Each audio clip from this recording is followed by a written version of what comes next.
दौलतपुर गांव में रामू नाम का एक आदमी और उसका दोस्त रहता था। एक दिन रामू अपने दोस्त से कहता है, मेरी अब तबीयत बिगड़ती जा रही है। पता नहीं मैं कब तक जीवित रहूंगा, लेकिन मुझे इस बात की चिंता है कि मेरे तीनों बेटे बहुत आलसी है और वह मेरे काम में हाथ नहीं बटाते और मेरे धंधे को आगे बढ़ाना नहीं चाहते। ये सुनकर रामू का दोस्त कहता है, ये तुम्हारी ही गलती है रामू। तुमने पहले से ही अपने बेटे को काम की आदत नहीं लगाई। उन्हें पैसे देकर तुमने उनके सारे शौक पूरे किए और यही आदत उन्हें बिगाड़ रही है और इसीलिए वह आलसी हो रहे हैं। तभी रामू ने कहा, हाँ, मुझे लगा मैंने जितनी मेहनत और मशक्कत की है मेरे बेटे ना करें, इसीलिए मैंने उन्हें पहले से ज्यादा मेहनत नहीं करने दी। लेकिन अब इसका परिणाम मुझे भुगतना पड़ रहा है।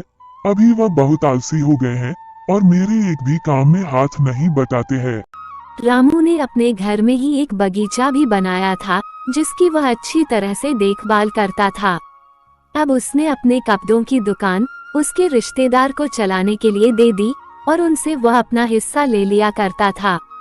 और अपने खेत को भी उसने दूसरे को दे दिया खेती करने के लिए। वो उनसे आधी फसल लिया करता था और अपने बगीचे को वो खुद ही देख रेख किया करता था।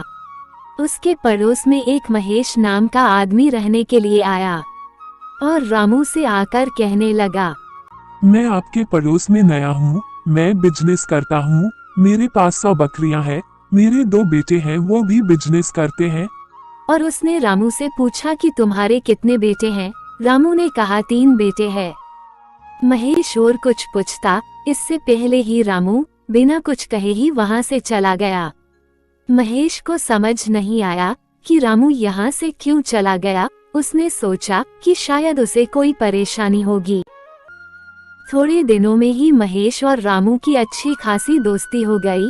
फिर जाकर रामू ने महेश को बताया कि उसके 3 बेटे हैं जो बहुत आलसी है और उसके बिजनेस में कुछ हाथ नहीं बटाते। और यह कहते कहते वह रोने लग गया। कुछ दिनों बाद महेश ने रामू से आकर कहा, भाई रामू, मैं कुछ काम के लिए गांव जा रहा हूँ और मेरी कुछ बकरियां हैं जिसकी तुम्हें देखभाल करनी है। रामू ने कहा, क्यों नहीं भाई, मैं तुम्हारी बकरियों की देखभाल जरूर करूंगा तुम्हारे वापस आने तक। लेकिन महेश की बकरियां बहुत चालाक थी। वह किसी न किसी तरह रामू के बगीचे में जाकर सब खा लेती थी और सब तहस नहस कर देती थी।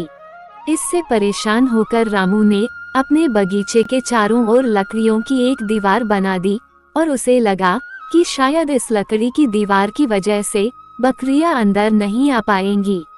लेकिन बकरियां भी बहुत चतुर थी। वो लकड़ियों की दीवार से छलांग लगाकर बगीचे में जाती और पेड़ की पत्तियां खा लेती थी। ये देखकर रामू को बहुत गुस्सा आ गया कि उसके मेहनत से लगाए हुए बगीचे को ये बकरी तहस नहस कर रही है।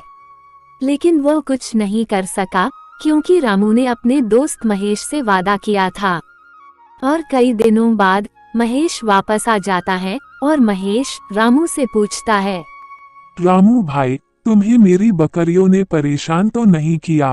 तभी रामू कहता है, देखो तुम्हारी बकरियों में मेरे बगीचे का क्या हाल कर दिया। ये सुनकर महेश कहता है, तुम्हें अपने बेटों की तरह बकरियों को भी समझाते हुए नहीं आया।